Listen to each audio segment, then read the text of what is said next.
صاحب السلام علیکم جی جی سر، گزارش یہ ہے کہ یہ جو آرڈیننس تھا جو لوکل گورنمنٹ اسلام آباد کے حوالے سے جو انہوں نے آپ موجودہ حکومت نے جاری کیا تھا، اس کو چیلنج کیا گیا تھا ہائی کورٹ میں۔ سردار مہتاب ایڈوکیٹ ہیں،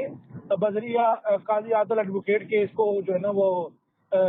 ہائی کورٹ میں اس کو چیلنج کیا گیا تھا کہ جی آرڈیننس کے تحت جو ہے نا وہ آرڈیننس جو انہوں نے جاری کیا ہے وہ تو ایمرجنسی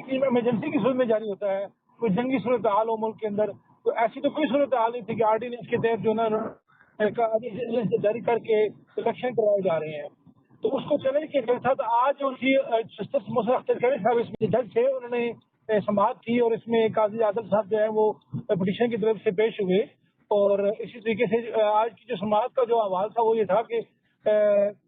اس میں جو مین پوائنٹ تھا آج کے سماعت میں، انہوں نے آرڈیننس کو سسپینڈ کر دیا ہے۔ جسٹس مصعب اختر شریف صاحب نے اپنے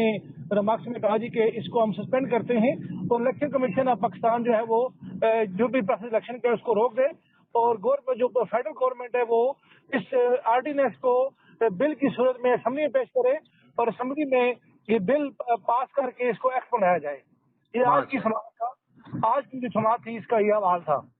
تو ملک صاحب یہ پھر جو ہے آگے کوئی ڈیٹ بھی مقرر ہوئی ہے یا نہیں؟ میرے خیال میں نیکسٹ ڈیٹ تو ہماری موجودگی میں تو نہیں بتایا گیا، لیکن شاید بعد میں مقرر کی ہوگا۔ اس میں تو جو فائنل ڈیسیژن یہ تھا کہ فیڈرل گورنمنٹ جو ہے نا اس کو اسمبلی میں پارلیمنٹ میں بھیج کر اس کو امینڈمنٹ کی جائے، اور اس کو باقاعدہ ایکٹ کا حصہ بنایا جائے، قانون بنایا جائے، اس کو آرڈیننس کو ختم کیا جائے۔ ٹھیک اور ملک صاحب آپ کیا کہتے ہیں، کیونکہ آپ بھی میئر کے امیدوار ہیں اسلام آباد سے، اور ماشاءاللہ آپ ایک اہم جو ہے نا حیثیت رکھتے ہیں اسلام آباد کے اندر، تو آپ کیا کہتے ہیں؟ میرے خیال میں یہ بڑا خوشائن فیصلہ تھا ہائی کورٹ کا کہ آرڈیننس، اگر ہم قانونی بات کریں تو آرڈیننس تو اس وقت جاری ہوتا ہے کہ جب کوئی ایمرجنسی ہو ملک میں،